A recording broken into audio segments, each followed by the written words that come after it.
everyone, welcome to the 413th episode of the Internet of Things podcast. This is your host, Stacey Higginbotham, and your co-host, Kevin Toffel. And we have so much to talk to you about today. It's going to be great. We're going to be talking about spy cranes from China and sensors on them. We're going to be talking about trains and sensors on train tracks. We're also going to be talking about not automobiles, but subscription business models and how Ring is adding one. Plus, they've got a new doorbell. Plus, we're going to be talking about the U.S.'s new cybersecurity strategy. And if you're a developer, Habitat has also announced a new home hub. We'll explain what's different about it. And new speakers, which is probably Stacey's new birthday purchase coming up. And why doesn't Apple work with Matter? Kevin will explain. Well, he'll at least help you. We're also going to hear from our guest, Francois Baldassari, who is the CEO and co-founder of Memfault. This is a new, we're going to call it DevOps for hardware. It's a software company that helps you manage and monitor and update your IoT devices. And we'll talk about reliability, trends in reliability, and a little bit about the company. We're also going to hear from our sponsor, Influx Data. But before we begin, let's hear from another one of our sponsors, Silicon Labs. Silicon Labs is a leader in secure, intelligent wireless technology, and it has launched its 2023 Tech Talks schedule. This year's Tech Talks include a dedicated technology series for Matter, Wi-Fi, Bluetooth, and LP-WANs in order to help you build the development skills you need to deliver cutting-edge IoT products. Join Silicon Labs experts and industry leaders for these one-hour virtual trainings created for developers by developers. You can tune in, ask questions, and accelerate your device development today. Register now at scilabs.com. All right, first up, Kevin. I don't know if I love this story or how I feel this story. I don't know how to feel about this story, but I'm going to give you a hint. The big quote here is, cranes can be the new Huawei. And this is a gentleman who is a U.S. counterintelligence official. And he is speaking about worries that the Pentagon has that cranes used in ports around the U.S.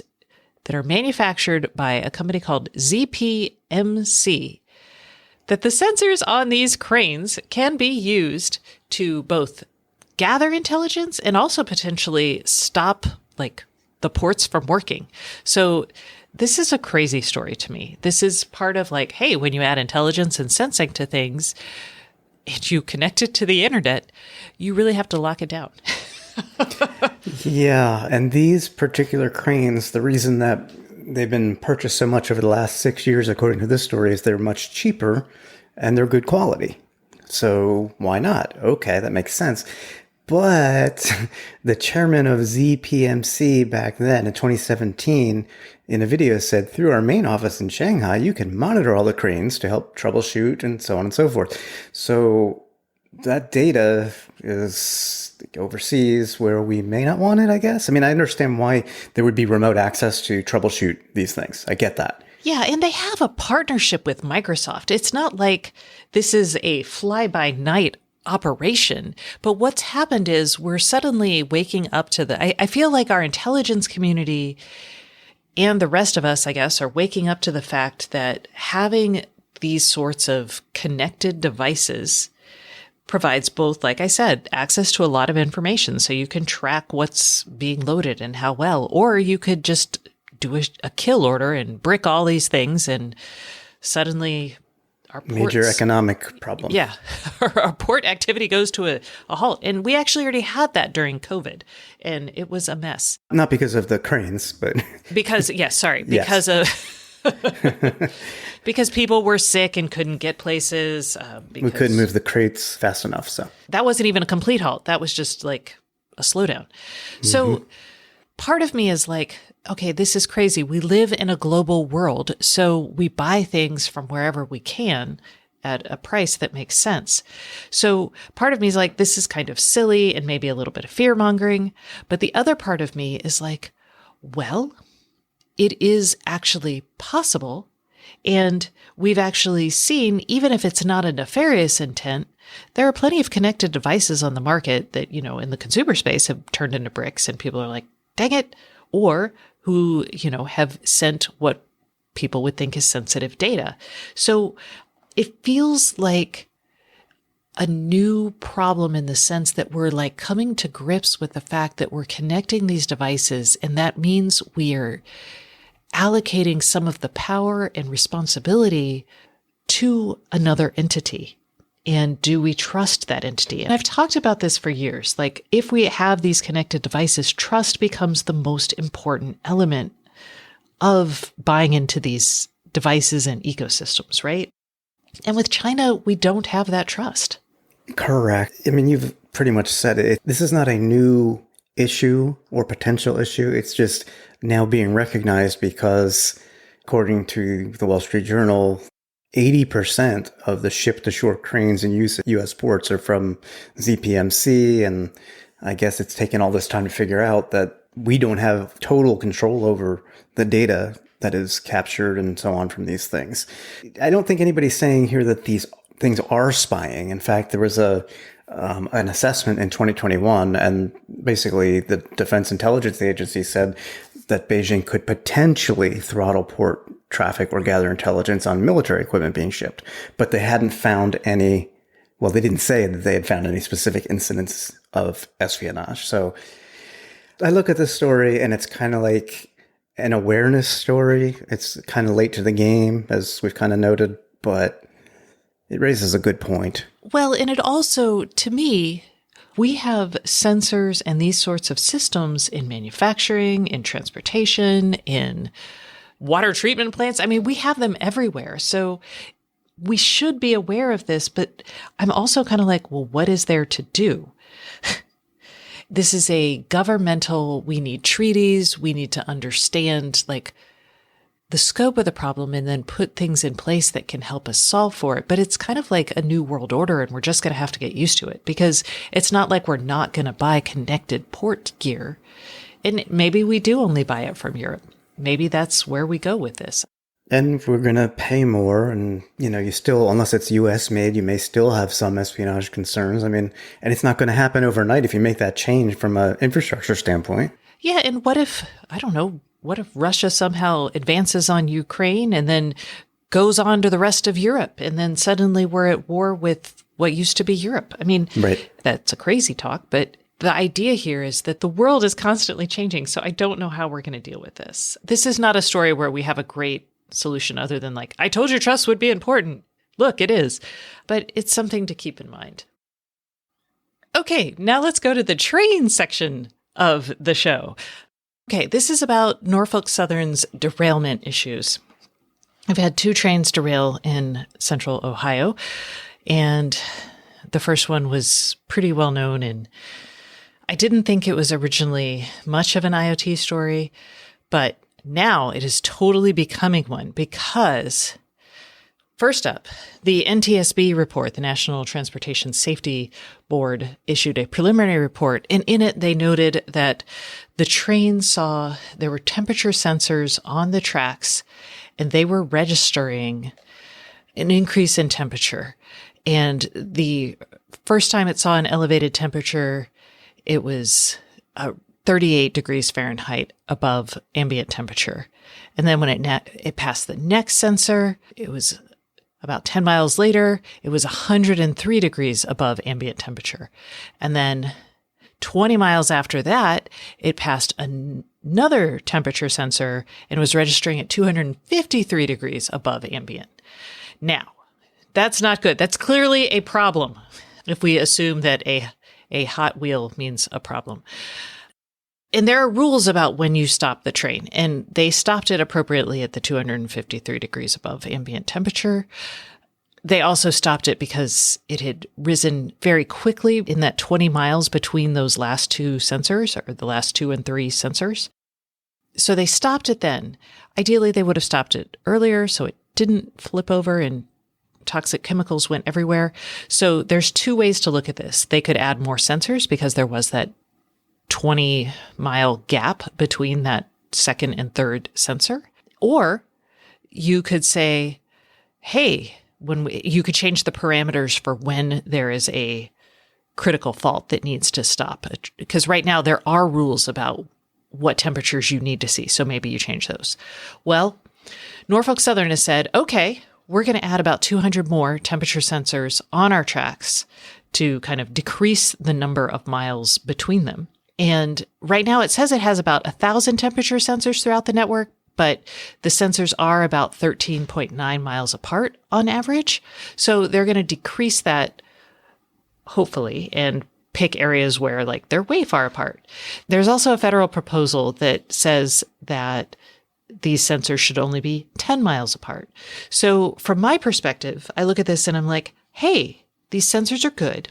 There's a issue, like as we add this sort of intelligence to our infrastructure, do we need to reevaluate when to stop something? So the process, the business process, do we change that because of the new inputs of data?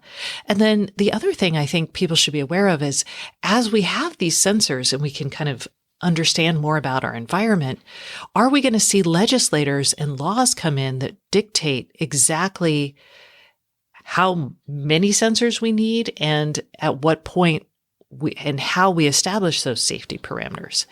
And I don't know. I mean, I think it's kind of an interesting question because you think about trains, you think about water treatment centers. We could actually really start having enough information to make really granular policy decisions. A lot of the sensors on a train, they report to something it's kind of like a car's, system. The sensors gather the data, they send it to like a gateway device in the rail car, in the engineering car. What are those called? Engine. The engine. The engine. Yeah, it's been a while. They said that. I'm like, oh, it's been so long since I've played with trains. So do the engineers have access to that data in real time? Oh, I don't know. Some of them might. I know in Europe, there are definite trains. They're a little further ahead in the train safety and connected railcar business. They do get some real-time alerts. The heat is generated by friction as that bearing falls apart or breaks down. Sure. So it is not measuring the actual temperature on the wheel bearing. It's measuring the effect of a bad wheel bearing on the track. This is not going to solve every issue. What it did is it generated an audible alarm. So when it hit that third sensor and it passed two really problematic parameters, it generates an audible alarm that's like, panic. Sure. And then they try to stop it. I'd certainly accept that explanation. That makes sense now. But then my take would be the real solution is to spend a lot more money and literally instrument the train's components with sensors, not just measure ambient heat from the tracks as a proxy to figure out if you've got a problem, right? Because now you have a lot more information in real time and you should locally be able to see it. Yes, but having, again, that 20-mile gap, so having fourth sensor in there between the second and third, you probably would have generated an audible alarm on that sooner. So you would have generated it 10 miles earlier to start the stopping process earlier. That makes sense. It seems like look at it from, say, an industrial standpoint, like you wouldn't have, where you would measure actual component attributes, not ambient air temperature as a proxy. My guess is to save money.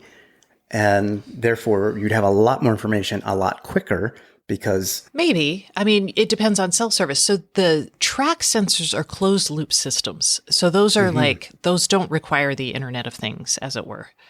Like, this is a really interesting use case because these are the sort of trade-offs that there's the cost trade-offs, there's the latency trade-off, there's even reliability. Like, I mean, if for some reason Verizon lost a cable in the middle of Ohio, then, it's possible your sensors on the train wouldn't give you an update in time.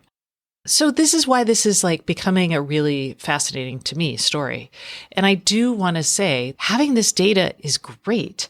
And I think it needs to drive a shift in both policy and culture that a lot of organizations and even lawmakers right now, they kind of aren't thinking that way. They're like, oh, well, if we have the data, it's amazing. And I'm like, well, no, if you have the data, then you just have a better eyes on a subject. You still have to decide what to do. And that's a culture thing. That's a legislative thing. That's not a tech thing. So the Internet of Things, it's not really a tech thing. That's our motto. The Internet of Things, it's not a tech thing, but it is a money thing. So let's talk about Ring, because at the end of this month, if you are going to buy a Ring alarm security system, you should expect to pay more for basic features that older customers are just going to keep having. If you are an existing Ring alarm security system customer, things will not change for you. That's the good news. And for now. Yeah. This is a good way of handling it, because people hate when they buy something and then all of a sudden the features they bought suddenly don't work without them paying a subscription. That's what Arlo saw happen to it when it tried to change its subscription plans to kill their 7-day cloud recording. They were like, everybody who bought one and was relying on that was like, wait, no. And Arlo did change that back. What is Ring doing? Kevin? So if you purchase a new Ring alarm system on or after March 29th, you must pay for the Ring Protect plan in order to be able to arm and disarm the system from your app, use the home and away modes, which was available without a subscription, receive notifications, and use voice control with Madam A. Additionally, linking the Ring doorbell or any Ring doorbell and cameras will be part of that new subscription bit. So it's going to be $40 a year or $3.99 a month. The home and away modes, that was free. Yeah, and that's kind of basic functionality. I guess you could argue that remote access isn't, like being able to remotely alarm your house is like a nice to have feature. But like having home and away modes using Madam A, which is the company that owns Ring, this isn't even like connect. I don't think they could get away with charging for access to Google. But the point being, I don't think they even offer access via Google. I wonder if this is because of what we heard with the Amazon job cuts, where in their devices division, billions of dollars have been lost over the past several years, reportedly, and this is a way to start making some money back.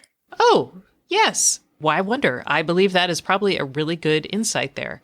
And we'll also note that last week, we put it in the newsletter because it came out after we did the show, Jamie Siminoff, who was the founder of Ring and has been there for the last 5 years since the acquisition, in charge of Ring, he is now stepping back to become a quote-unquote chief inventor. And I am also like, hey, I wonder if he left just in time for them to just gut his baby. Or he's just not good at doing this sort of thing and would rather not, which also makes sense. Or his 5-year lockup period was up and this is his next step on the way up. That's kind of timely there. I figured he'd just leave, though. Why stick around Amazon? Maybe he just doesn't there's have an idea. there could be some additional requirements for him to get stock equity. Who knows? I have no idea. I suspect, I would love, you should have him on the show, because I would love to hear if we'll do it after he leaves. Yes, you would have to, because I don't think we get the honest answers to questions like, is this how you expected the acquisition to go? Did it meet your expectations from a product and service standpoint, et cetera? I'd love to hear his thoughts on that. Yeah. So basically, if you have this Ring system, for now, you're okay. If you're going to buy the Ring system after March 29th, although I would say if you're going to buy it before March 29th, you should be aware that this is probably they're going to kind of slowly try to eke out as many fees. It's kind of like way back in the day when you had unlimited data and then the cell phone carriers made it more and more painful to keep your unlimited data plan. This is what it feels like. So this is basically, hey, we have a connected device, and you'll hear this from our guest. It takes updates and software to keep this guy going, and we need money and to do that. And part of that is that, and part of that is just like, hey, we got to start making money on this Madam A business anyway. Also, Ring. If you're a dedicated Ring customer and you still love it, they're launching the Battery Doorbell Plus. This is a non-wired doorbell, uses a battery, and it lets you see your packages. Yes, this is their 8th different doorbell model, and they actually tout this as we have the most models of video doorbells on the market today. I don't think that's a good thing, but that's just me. But yeah, smart alerts, that includes the package delivery or package alerts with a Ring Protect subscription, of course. Well, and it has a 150-degree field of view, and it's oriented Yeah. like a lot of the Ring doorbells. You would see the tip of your package, like the top of it, if it were a big package, but you didn't actually see your package, and that's hard. Video doorbells are hard because you got to get the lowest point to be like, there's an envelope on your porch, all the way to there's a 6 foot tall person, and we want to make sure we can see their face. It's tough. It is. I mean, even the video doorbell that I use, the Logitech Circle View, which I really like, the field of view is wide, but really it's more of a horizontal wide, not a fisheye type kind of thing that this is offering to show the packages. Like, I don't always see the package there, because it's too low from the field of view. So if you're interested in this doorbell, it is $179.99, and it will start shipping on April 5th. Yay. All right, let's talk about security, along with our cranes and trains stories. So the White House put out its national cybersecurity strategy last week at this time. So it's been a week, but I did want to explain to people what this cybersecurity strategy really means for us in the IoT. Basically, it calls out the IoT and it's like, hey, we're real increasingly concerned about China, and we're concerned about Russia, and we're concerned about Korea, and we're concerned about cyber attacks. And the IoT has a lot of really not awesome devices, and we're very concerned about all them. So they're building on existing policies. They're going to start enforcing things like that were in some executive orders, even those signed by the Trump administration way back in 2011. It even references things like the executive order that the Trump administration signed back in 2021. It talks about the CHIPS Act. So there's lots of pieces of the overarching strategy. But the big issue is they want us to defend our critical infrastructure. And they've done a lot here. They've established regulations for electricity, oil and gas, aviation, rail, water treatment plants, all of that. They've got rules in place already. So that's great. They're also going to make sure that existing federal departments and agencies are keeping an eye on security and cybersecurity issues. A few weeks ago, a GAO report came out that said that, hey, we've got all these cool rules, but no one's actually enforcing them or auditing them to make sure that companies are complying with our new cybersecurity rules. They're going to be doing something along that. They're also going to try to harmonize their regulations. But the biggest issue for people who are developers is that some of the burden of this is going to fall on you. So if you are building insecure cyber devices. If you are building insecure connected devices, you are going to be held responsible for it. And that's new. Yeah. And there's a spot specifically about developing legislation that would prevent companies from disavowing responsibility for the security of their software products or services. Yeah. And so here's the chunk from I think that because this is they have like multiple pillars in this paper, and this is the third pillar. And that is shape the market forces to drive security and resilience. And by shaping the market forces, they're talking about laws and they're talking about punishing people who are not taking care of our data. And this is big from a privacy perspective. Here comes the money quote. The administration supports legislative efforts to impose robust, clear limits on the ability to collect, use, transfer, and maintain personal data, and provides strong protections for sensitive data like geolocation and health information. So they want laws and they want them now. And that's great. Yeah, no, exactly. Like a negative thing, cyber attacks could actually bring us improved privacy comfort levels with our devices. Well, and what's I think really notable here is they're putting the two together and they're actually calling out privacy. Because a lot of times people talk about cybersecurity and they're talking about like access to things. They're not talking about leaking of information as much. This is saying it's both a problem that people could gain control over our stuff and have access to sensitive sensors or sensitive, like control manufacturing processes or shut them down, but also that the data coming off of those devices is also part of a security plan. Because prior to this, they were like, we'll secure it, but we don't really care about individual privacy.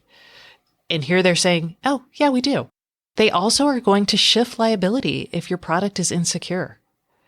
And that's awesome. I mean, it's scary if you are a company that has crappy security, but it also makes now the cost of building because normally if you build something that's insecure, you can sell it for cheaper because you're not, you didn't put as much work in, you're not having to update it over time.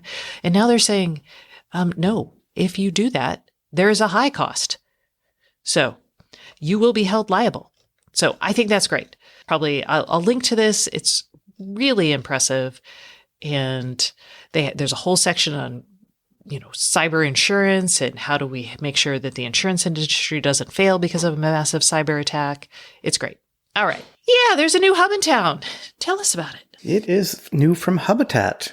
The Habitat Elevation Model C8 was announced at the very last day of February, and I missed it somehow. But it will cost $199.99 at full price, but it is currently $50 off. So that is nice. The improvements over the old model, which is the C7, are this has built-in Wi-Fi and does not require you to connect your Habitat hub to an Ethernet cable. They still recommend using an Ethernet cable, of course, because that would be the most reliable and so on. I get that. But now you don't have to have that Habitat hub, plugged into a mesh router or your main router. So that's nice. They have external antennas for the Z-Wave and Zigbee radios, which those radios were in the old one. It's a new Zigbee 3.0 radio, however, and they say the radio is Matter thread compatible, and they plan a platform update to add Matter compatibility later this year. So that is very nice. Those are the main, I'd call this an incremental upgrade, but it's a nice upgrade. It is. It is a good upgrade. And gosh, many of our listeners are real Habitat diehards. So it's a good local, you control it option. Now you've decided because you're a HomeKit person, Habitat's not for you because then you'd have to Well, they have announced back in November an Apple HomeKit integration, but I don't think it's as robust, and I could very well be wrong on this. I don't think it's as robust as what Home Assistant has added. So I should probably go check on that, because without robust HomeKit integration, I do not think I would go with any hub that didn't have it. So yeah, well, and that makes sense. I just want to throw that out there for people who are like, "Ooh, this sounds neat. What about me?" But if you want to switch over from SmartThings, go right ahead. Okay, and let's talk about something that I am likely to purchase in the near future. Sonos has unveiled 2 new speakers. We've been hearing about these. They've been rumored for months. So this is the Era 300 and the Era 100 next generation of Sonos smart speakers. The first thing you're going to notice about them is that they're weirdly shaped. Yes, that's partly because they're supplying spatial audio and Dolby Atmos and so on, and that's going to help bounce the sound properly. Yes. And so if you are a diehard Sonos fan, and I used to be a massive Sonos fan. I used to have Sonos integrated in every room in my house. I had a lot of Sonos gear. And I loved it. And it was so awesome. But as smart speakers came in, it became a little cumbersome. Like you were like, oh, I don't want to open an app. I can just tell Madam A or G or Lady S to play my music for me over something. And so a lot of us, I went away from Sonos and I went to speakers that didn't sound as good because the convenience of starting it with my voice, especially because I had a young child when I made this shift, was big. But now, well, you can sort of, yeah, you can get your good sound. And by the way, it's only the Era 300, the premium one, that looks funky. The Era 100 is more of a rounded version of the current Sonos one. Yes, I would say. The Era 300 looks weird.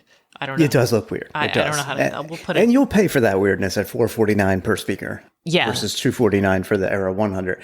But when it comes to voice assistants, you have the integrated Sonos voice assistant, which is what I use on my Sonos One these days. And you have Madam A.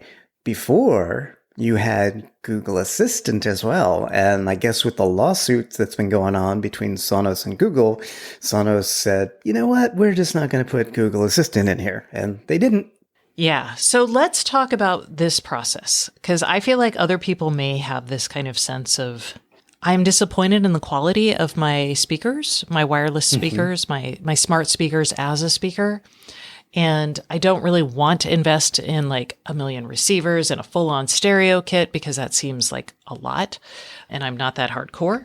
That's me. But I still want to be able to tell Madam A or Hey G to play something and have it play on nice sounding speakers. In my case, I made the shift. I got the Nest Audio because I liked them. I didn't think they were enough for the room that I was putting them in, but I was like, it'll be fine. And they were a lot less expensive than these. They were, but I was willing to pay more. Like I would have done the Max speakers, but they were being discontinued. So I didn't want to do that. Right. So I was like, okay, I'm going to get some Sonos. So I looked at the ones and they are like $219 per speaker. You can get, again, the Sonos voice assistant. Now here's where life just unravels utterly. I use Spotify. Sonos has a direct integration with Apple Music and nothing else? Pandora? Something stupid. Something I don't listen to. Let me check my Sonos app because I use it with Apple Music. Okay, so here's the deal. There's the Sonos voice assistant. So you can talk to Sonos and ask it to do a very limited number of playbacks. Spotify is not included on that. But if you tie Sonos to Madam A, or in this case, you actually can tie it to Google Home, believe it or not. And then you can tell Madam A or Google Home to play something from Spotify on Sonos, which is what I'm going to end up doing. And in figuring out, like, because of the lawsuits, I had to actually call Sonos and be like, hi, this is my use case.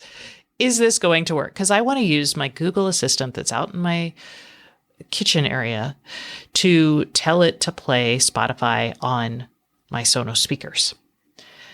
And I actually can do that as long as I link my Spotify account in Google and then my Google Home account to Sonos. I can't talk to the Sonos speakers, so I can't use their microphones and say, do it from Google or from Spotify. I probably could ask, if I put Madam A on the Sonos, I probably could ask Madam A to play it from Spotify. But this is a nightmare. I just laid out 3 fairly complicated scenarios, and I am so frustrated with I just want good sounding speakers and I will pay for them. And we have broken the consumer experience in so many ways because of incompatibilities with the hardware and the different streaming services and the fact that everything's its own business deals. And I think we just screwed up utterly as we need Matter for music. Oh, that's an interesting idea. Yeah, don't even get me started there. Anyway, so okay. If you want these new speakers, I should also mention that the Era 300 Sonos went from the ones, which are good sounding, to they have a Sonos 5 that's a big boy. It's a big boy, and it sounds amazing and it's big. But they didn't really have a middle bookshelf home speaker. They had some Roams and Moves and portable stuffs. Yeah. Yeah. And I think the Move might have been comparable. I don't really know. It's a chunker. So the 300 is nice because it introduces this middle era or middle speaker, and it is expensive. It's $449, and the Era 100s are $249. They're still going to offer the Sonos ones, which are $219. So it might be a little confusing for people, but we'll get them and test them, and they come out on March 28th. So that was a lot. And this is just music. I didn't even get into sound, like sound bars and things like that. We're not going there. We don't care. Right. It's funny because you and I you were just telling me about getting new speakers and you're complaining about the Nest and you wanted Sonos, but you weren't sure. Literally 3 days ago, I think it was. Yeah. Monday when we were talking, because I've been looking at this for a week and I'm like, ooh, I'm not going to buy anything because they're coming out with the new speakers. But would you pair speakers for TV or anything? Or? This is for my upstairs room, which is 20 by 20 is my living room. It's this ginormous open space that is again, ginormous. So I would pair, my thought was I would pair 2 5s I thought 2 ones would be like insufficient. 2 fives felt Gotcha. like a lot. So that's why the 300s are exciting to me personally. Okay. Okay. Moving right along. Let's talk about, this is more problems. We need a Matter for music, but Apple needs a Matter that works on HomeKit, or Matter needs a Yeah. something that works with HomeKit. I think it's Apple. Trust me. I could be wrong, but when did the official Matter spec was October? They released it in October, and then they had a big launch party where everyone got access to everything, and they showed off stuff in November in Amsterdam. That was November 2nd in Amsterdam. Yes. And then in December, as the world turns, in December, I was able to upgrade the firmware of the Eve Energy Smart Plug to make it a Matter device. And if people remember from my review, he had all kinds of problems getting it connected, because once you upgrade the firmware from a HomeKit device to Matter, it doesn't work the old way anymore with HomeKit. You have a brand new QR code, a Matter QR code. The old HomeKit code doesn't work anymore. And I had to use an Android phone just to get the Matter device on my Apple HomeKit network, which is insane. But thanks to Matter, I was able to do that because Matter supports multiple smart home ecosystems. It's now March, and I just received the first Matter certified smart plugs that I ordered back in January from Meros. And they don't have HomeKit on the box. They don't say Google on the box. They don't say Amazon on the box.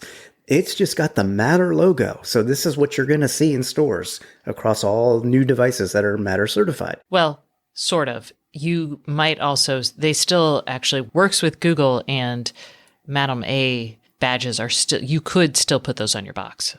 Okay. All I know is I got a Matter QR code, and that's it for this. And I went to use my Apple HomeKit app to add these smart plugs.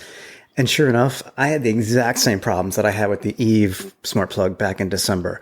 And the only way, after futzing and futzing with these, the only way to get these on my network was to, again, use an Android phone, the Google Home app, to go through the Matter onboarding process. And I can't believe it's been several months now. I mean, you could almost say 6 months since October that this is still going on. And I say it's Apple that needs to fix it because with iOS 16, Apple introduced an upgrade for a new HomeKit architecture.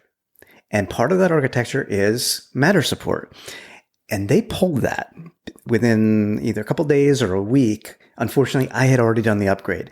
I've had nothing but problems, even HomeKit problems since then. And we've been through 3 iOS minor upgrades where they were expecting it to be fixed, and it's still not fixed.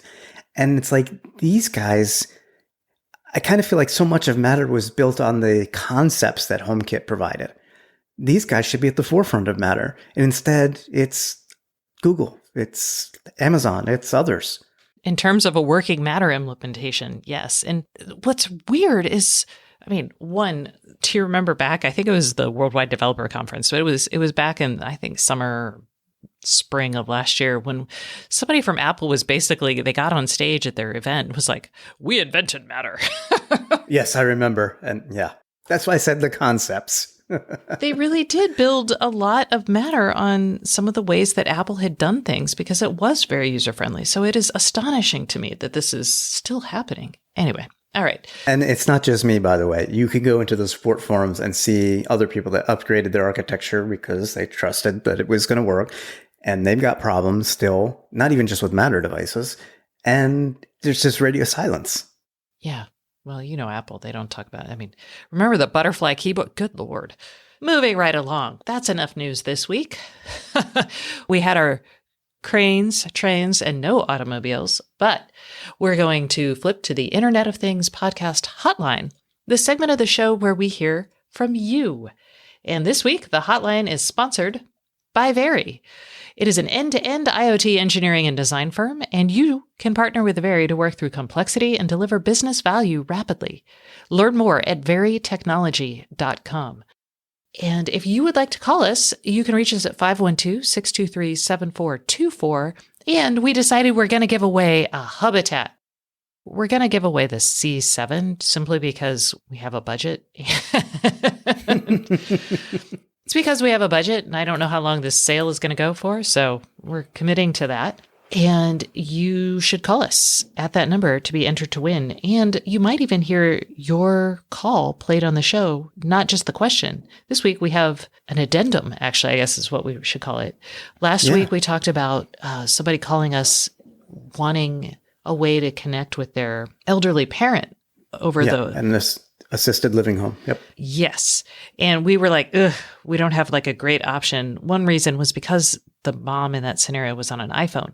But if you have that same situation, but you can get your parent on an Android device, check out what one of our listeners has offered as a possible solution. Let's hear it. My name is Matt Mariani. I live in California, in Los Angeles. I was just listening to the episode where the gentleman was asking about notifications on TV for his mother. And there is an app called Notifications for Fire TV or Notifications for Android TV that allows you to send notifications from your Android phone to another TV. There's a home assistant integration with it. That's how I know about it, and it works well. That is a useful tip. Okay, thanks.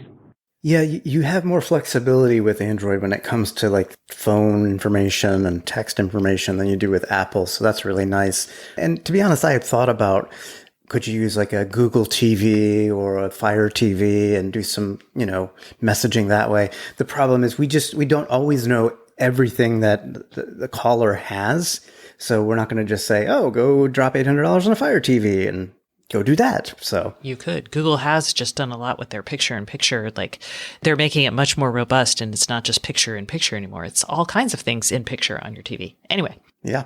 Matt, thank you for offering this solution, and hopefully that helps somebody else out there whose elderly parent may not be on an iPhone. So we appreciate that. If you would like to give us your 2 cents or ask us a question, 512-623-7424. And that concludes this segment of the show, but please stay tuned for our guest, Francois Baldassari. He is a former Pebble engineer, blast from the past, right? Worked on Fitbit. His team worked on Oculus. He has started a company that is trying to make device reliability scalable for companies, kind of bringing that DevOps vision to hardware.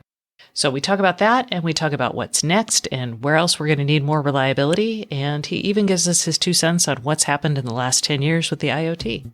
Stay tuned for that. But first, a message from our sponsor. This week's sponsor is Influx Data. Hey everyone, we are taking a quick break from the Internet of Things podcast for a message from our sponsor. This week's sponsor is InfluxDB, and I have Brian Mullen, the Chief Marketing Officer at InfluxDB, here to talk to us about the database and customers, including Tesla. Brian, what is InfluxDB? InfluxDB is a platform for developers to handle time series data at scale. To give you an idea what time series data is, it's really just data that is stamped in time in some way. And that could be hours or minutes or seconds or even nanoseconds. Handling this type of data is pretty difficult and time consuming, and InfluxDB makes it simple and fast. And so developers can ingest, store, and analyze all types of time series data. And that covers metrics, events, and traces. And they can do it all on a platform that is designed to handle the high speed and high volume data ingest and real-time analysis. And InfluxDB itself consists of our core database and storage engine, the API, and a surrounding ecosystem of tools and integrations to ingest, query, and analyze that time series data. Sweet. So why does a purposely built time series platform matter to IoT folks? Today, pretty much all IoT data is time series data. It's generated by sensors, systems, and applications that change over time and are, therefore time-stamped in some way. And so as companies build new IoT systems and applications, the developers themselves working on those just have to keep up with the data, which is growing exponentially. The sources of data in IoT are everywhere. I mean, it could be sensors on a wind turbine, solar panels on a roof, temperature gauges in smart agriculture field, or even sensors and gauges in a connected car, like the ones we drive every day. And these sources are producing data, things like temperature and usage and battery life, location, speed, engine efficiency. Now multiply all of that by the time intervals. And that's a lot of data. What are some of the challenges associated with this amount of data?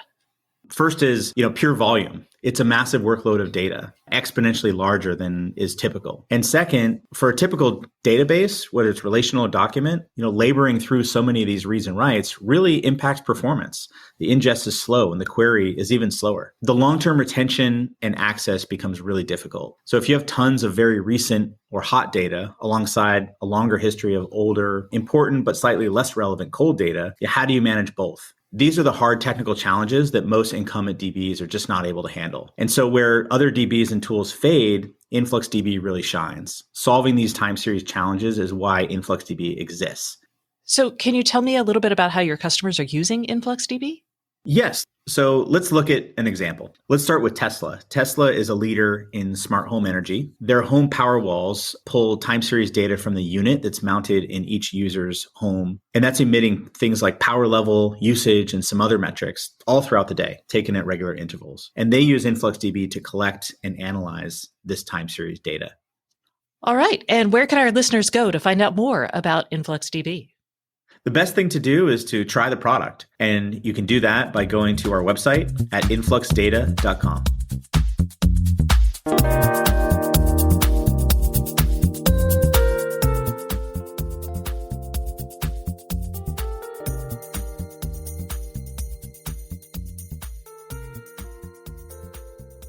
Hey everyone, welcome back to the Internet of Things podcast. This is your host, Stacey Higginbotham, and today's guest is Francois Baldassari, who is the co-founder and CEO of Memfault. Hello, Francois. How are you today? Hello, Stacey. I'm doing great, and I'm so glad to be here. I am excited to do this because I'll be honest, Memfault is doing something that most people are going to be like, ugh, sounds kind of boring, but it's so essential. So will you tell us what it is that Memfault is trying to do?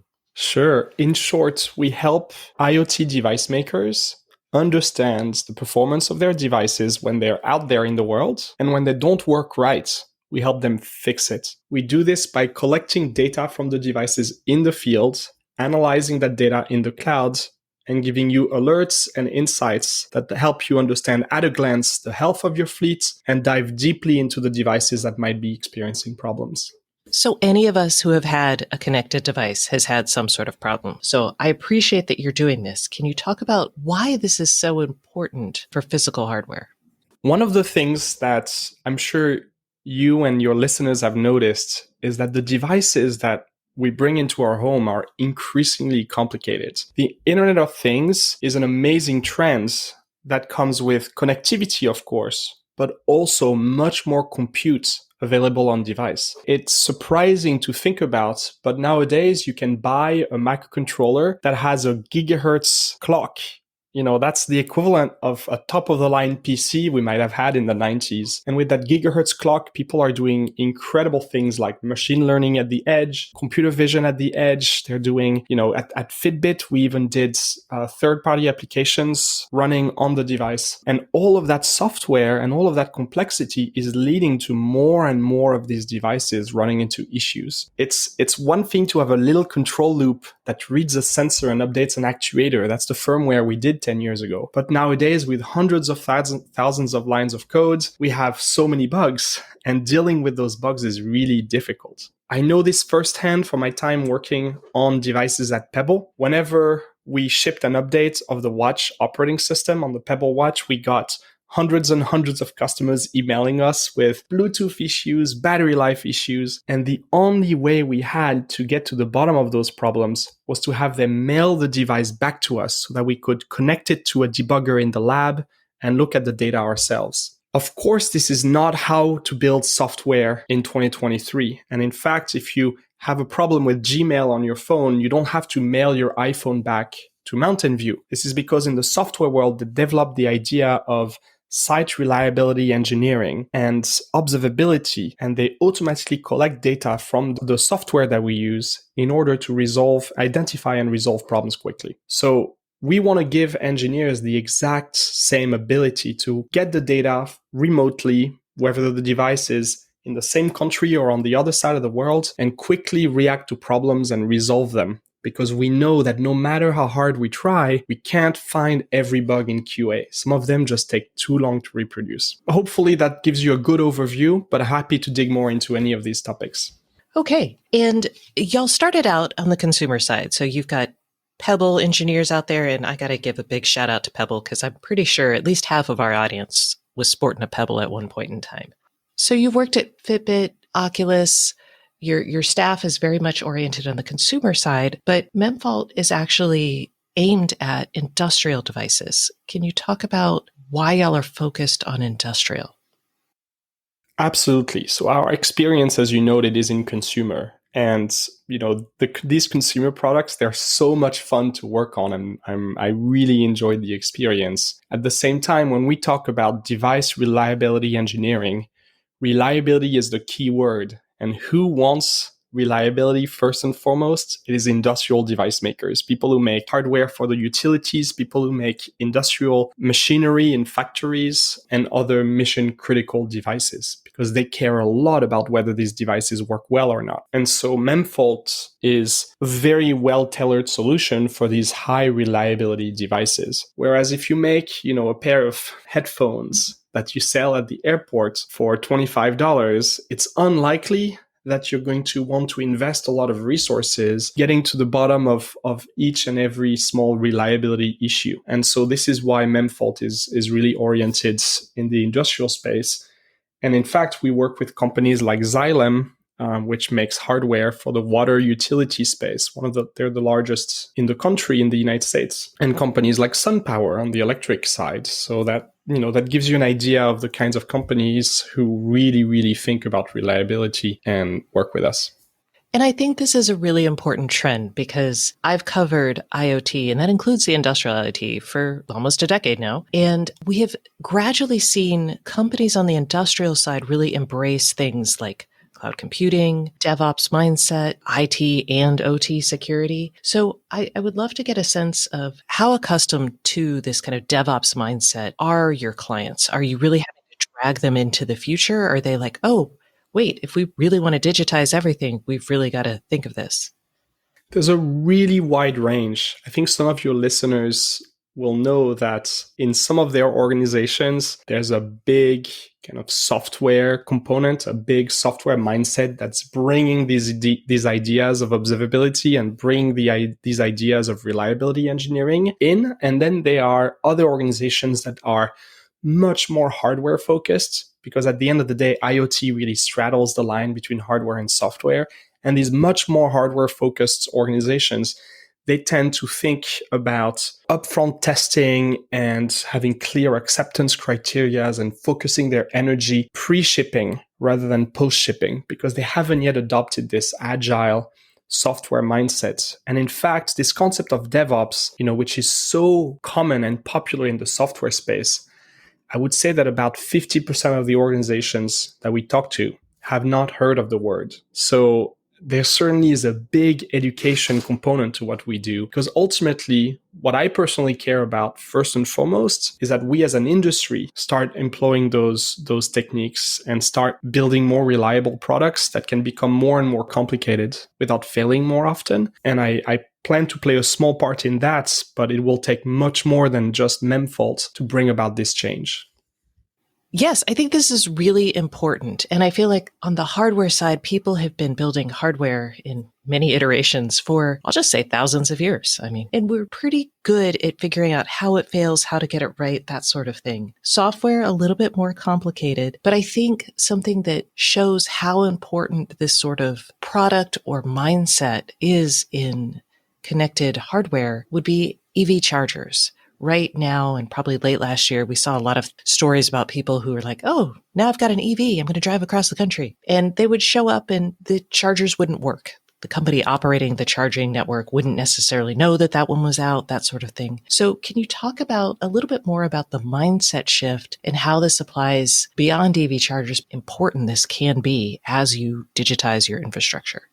Absolutely. First, I think the more software we build into the devices, the more defects will escape. And the first mindset shift is accepting that for most devices, it is not possible to prevent every defect from escaping, the design process. Of course, if you're building an airliner or you're building safety critical hardware, a pacemaker, you will be willing to spend enormous amounts of resources to make sure that that number goes down, hopefully as close to zero as possible. But for the vast majority of devices we work on, that's simply not practical. And so I challenge folks to instead start thinking about how much risk we can tolerate, what kind of defects can we actually allow to escape and survive, and what kind of infrastructure do we need in order to identify those defects when they're out there in the world and quickly resolve them. And this is something every organization is already thinking about. And even the best among them have come to the conclusion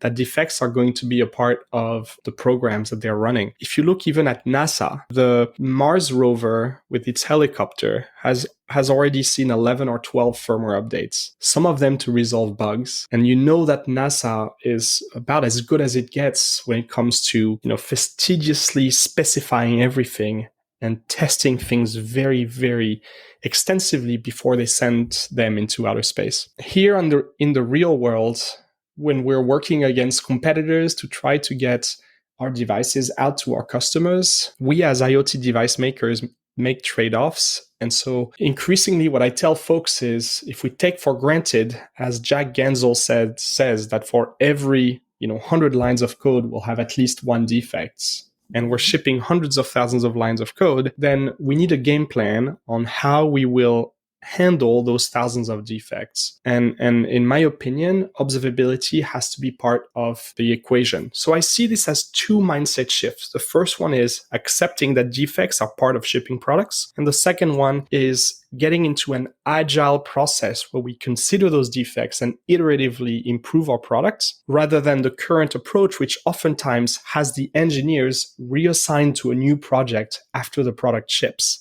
Right? If there are no more engineers to look at the data, then there's no point in collecting it at all. I like this. And you've kind of described the cybersecurity mindset that has had to percolate across the industry, which is like nothing will be secure all the time. Things are always changing. One of the most important things you have to do in that situation is monitor what's going on so you can see when your security breaks and then fix it and have staff in place to fix it. So it's exactly the same mindset. Yeah, it's a little bit of a bummer from I just want my products to work all the time, but it's probably it's reality speaking here. All right, so as we have moved from just straight up physical products in our lives, we added that layer of software onto it. Mark Andreessen wrote about software eating the world. We all got very excited about that. Now we're moving up to machine learning, doing AI. That in itself adds an additional layer of unreliability. Maybe it's drift in your algorithm. Maybe it's an algorithm that exhibits bias, and we're trying to think about, this isn't working as intended, right? So we're adding this additional layer of complexity. I know that you're working on the software side and trying to deal with bugs and issues there. But do you see product managers and people in companies thinking about this additional layer of complexity and uncertainty that they're adding on to products as we speak right now? Absolutely. I think AI has very big place in the IoT space, because if you think about it, the way AI works is, I think, extremely well suited to edge computing. You do most of the work up front. You do all the data crunching in order to figure out the weights and to train your neural network, in effect, or your deep neural network. And then you're left with a smaller piece of software that just runs the neural network in order to take the input and produce the output. And so I think that this is really well suited to hardware, where we have fewer resources on device, but we might have tons of resources ahead of time to pre-train the neural network. And so I find that there's actually a lot of excitement around things like tiny ML and micro TensorFlow. And the way I see the challenges that we'll develop with that is that AI is even more inscrutable than software. Oftentimes, when you build a neural network, the edge cases and the behavior on the margin is completely opaque. We don't know what it will be. We can't inspect it or analyze it the way that we do a traditional algorithm. And so there, having systems in place to see the behavior of the AI in the field, in the hands of your customers, I think is really important. And in fact, you could think of it as a step towards AI safety, right? These AI systems are going to become more and more sophisticated and less easy to reason about. And so the only way we'll know that they are doing what we want them to do is that we are keeping a close eye on them. And so observability necessarily has a role to play here. However, I will say that even in the software world, I don't think we have yet developed a good understanding of what the right tools are going to be and answers are going to be. And so, I don't want to pretend like I have the answers either, but it is a big challenge. And I'm excited to see what novel techniques people come up with to tackle it. I agree. And as someone who consumes these products, as a person who's, stepping into airplanes and driving electric cars, I'm not going to lie, it makes me a little nervous that we're just like, this is not 5 nines reliable, but we're going to build it and put it out there anyway. This might be not even any nines reliable. But we're going to put it out there anyway. So it is a little disconcerting to live in this world, but thankful that people like you are building tools to help. Before we go, you've been actually in the IoT, like I said, for 10 years. You started with Pebble. Can you talk about just what changes you've seen, and do you think we're on the right track? So I think, like many of your listeners, I've gone through the whole hype cycle of IoT, right? I worked at companies that came of age with the first big moment of enthusiasm in the IoT space, and then saw a little bit of a decrease in attention with renewed interest we see now. And so I have been watching the space for a long time. And what I find really the two big changes that I always come back to is the business model change and, of course, the technical change. I'll start with the technical change, which is sometimes around 2016, we crossed what I call the Apple II threshold, or 2013, the Apple II threshold, where all of a sudden you could put the equivalent of an Apple II computer in just about any device for about $1. And that ends up being a significant amount of computer. Going back to the point you said about software eating the world, in order for software to enter a new space, it needs enough computer. And I think in the early 2010s, we got to the point where in the hardware world, we were all of a sudden able to affordably provide enough computer for software to take hold. And when software starts taking hold, it kind of grows and grows and grows because it produces so much value. And so I often say that IoT has become a new medium for software.